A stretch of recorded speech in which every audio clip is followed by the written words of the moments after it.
Assalamualaikum warahmatullahi wabarakatuh.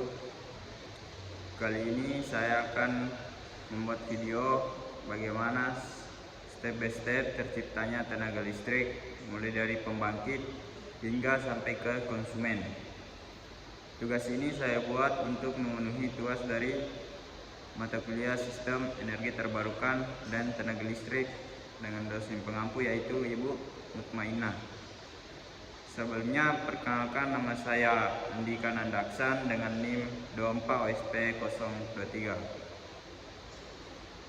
Untuk jenis pembangkit yang saya ambil yaitu jenis pembangkit listrik tenaga air. Mengapa? Karena energi listrik ini merupakan energi bersih dan terbarukan yang dimana air ada di mana-mana di sekitar kita. Baik, lanjut, sebelum kita melangkah lebih jauh, kita harus mengetahui apa sih energi listrik tenaga air atau PLTA. Pembangkit listrik tenaga air atau PLTA merupakan pembangkit listrik yang bekerja dengan memanfaatkan energi listrik sebagai sumber utama energi air. Sebagai sumber utama energi air yang digunakan berasal dari perbedaan ketinggian permukaan air atau dari aliran sungai yang memiliki debit besar.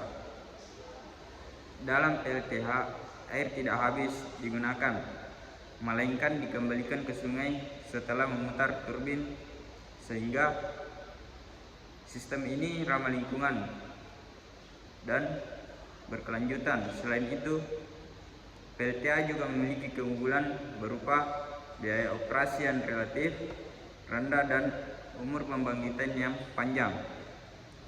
PLTA sendiri sangat cocok untuk digunakan di wilayah yang memiliki sumber daya air melimpah dan wilayah perbukitan atau pegunungan. Selain itu, menghasilkan listrik, PLTA juga dapat berfungsi sebagai pengendali banjir, irigasi, dan penyedia air baku. Selanjutnya, dalam PLTA sendiri ada beberapa komponen, yaitu bendungan atau waduk, saluran pipa, turbin air, dan generator.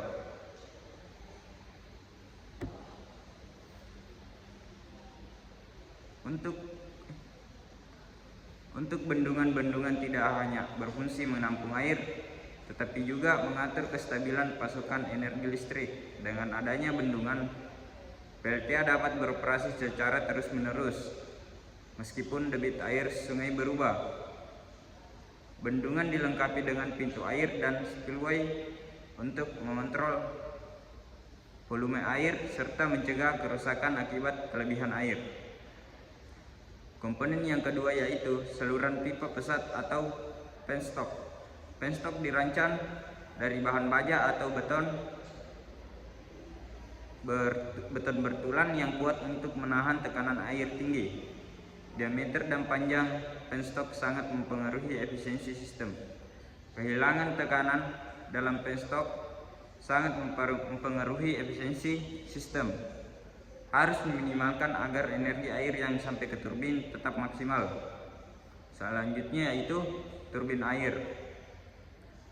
Turbin air merupakan komponen utama dalam konvensi energi berbentuk dan sudut turbin gerak secara aerodinamis agar mampu menangkap energi air secara optimal. Turbin Platon digunakan untuk head tinggi dan debit kecil. Turbin French untuk kondisi sedang, sedangkan turbin Kaplan untuk head rendah dan debit besar.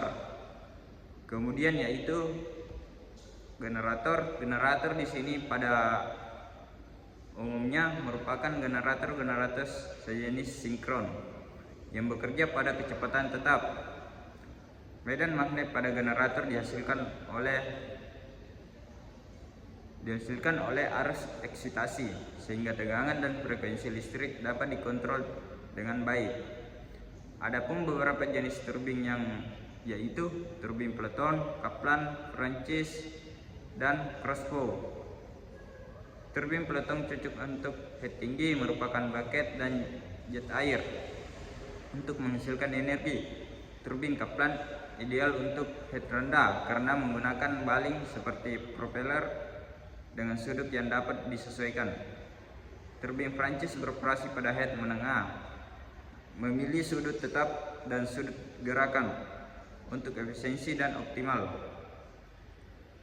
Turbin Cross Flow cocok untuk aliran kecil, air alir melintas sudut 2 kali dan efisiensi maksimal. Setelah itu, adapun prinsip kerjanya atau proses kerjanya, prinsip kerja PLTA melibatkan proses konversi energi secara beruntun, yaitu energi potensial air, energi kinetik, energi mekanik, energi listrik. Energi air yang berada di bendungan ini memiliki energi potensial akibat perbedaan ketinggian. Ketika dialir ke turbin, putaran turbin diteruskan ke generator sehingga putaran turbin diteruskan ke generator sehingga menghasilkan energi listrik. Kemudian energi listrik disesuaikan tegangannya sehingga sebelum disalurkan ke jaringan transmisi. Sebelum ke transmisi dari generator ini masuk ke gardu induk.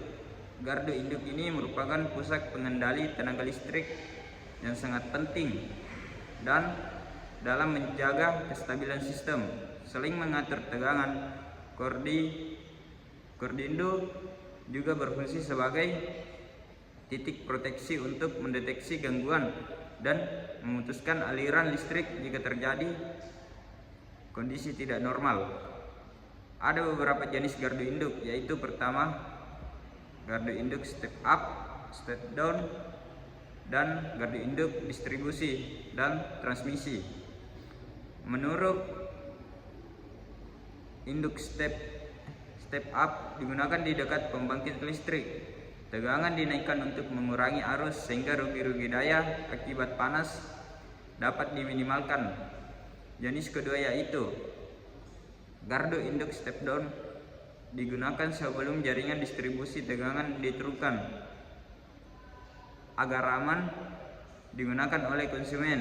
Kemudian gardu induk transmisi berfungsi sebagai penghubung antara jaringan transmisi dan distribusi serta sebagai titik pengatur beban. Selanjutnya itu gardu induk distribusi merupakan tahap akhir sebelum listrik disalurkan ke pelanggan melalui jaringan tegangan menengah. Adapun beberapa komponen gardu yaitu transformator daya, natural grounding, resistansi, circuit breaker, disconnect switch, lightning eraser, rel atau busbar, current transformer, potential transformer, trafo, pemakaian sendiri.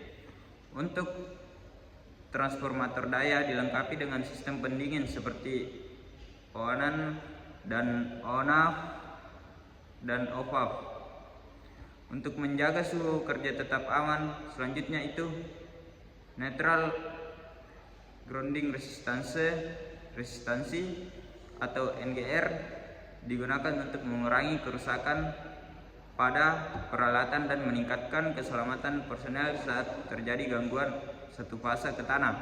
Circuit breaker modern menggunakan media pemadam busur api seperti SP6 atau vakum yang mampu memutus arus besar dengan cepat.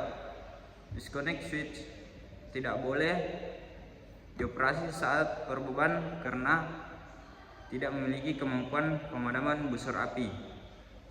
Selanjutnya itu link eraser. Ia bekerja dengan cara menyalurkan lonjakan tegangan selanjut ke tanah sehingga peralatan gardu tetap aman. Busbar, konfigurasi busbar single double ring bus dipilih berdasarkan tingkat keandalan yang diinginkan. City single double ring busbar dipilih berdasarkan tingkat keandalan yang diinginkan. dan PT City dan PT sangat penting. Sebagai kesimpulan, PLTA adalah sumber energi penting yang bersih, berkelanjutan, dan berperan penting dalam pembangunan ekonomi dan sosial. Dengan memanfaatkan energi air, kita dapat menciptakan masa depan dan yang lebih baik dan ramah lingkungan untuk generasi mendatang. Mungkin hanya itu yang bisa saya sampaikan, kurang lebih mohon dimaafkan. Saya pamit undur diri. Assalamualaikum warahmatullahi wabarakatuh.